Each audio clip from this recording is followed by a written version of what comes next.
না দিনে মনে পড়ে ছেলেবেলার গান।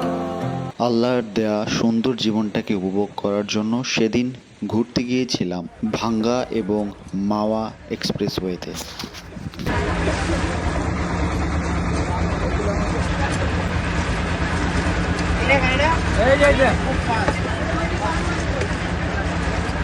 আজকে আমার এই ভিডিওতে আমি শেয়ার করব মাওয়া ঠিক কোথায়, আমরা কিভাবে উপভোগ করেছিলাম, কি খেয়েছিলাম এবং কি কি ইভেন্ট করেছিলাম সেগুলোর সব কিছু।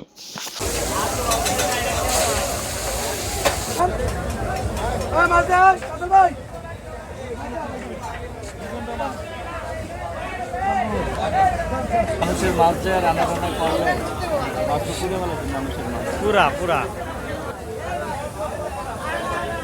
বৃহস্পতিবার রাত্র 11টা থেকে আমাদের এই সুন্দর ভ্রমণটি শুরু হয়। ঠিক 12টার দিকে আমরা সবাই ঢাকা ইউনিভার্সিটির টিএসসিতে একসাথে দেখা করি। বিভিন্ন সময়ে বিরতি দিয়ে আমরা ঠিক 2:30 থেকে 3টার মধ্যে মাওয়া ঘাটে গিয়ে পৌঁছাই এবং সেখানে গিয়ে দেখতে পাই অনেক মানুষ সেখানে তাদের থার্সডে নাইট এনজয় করার জন্য গিয়েছিল।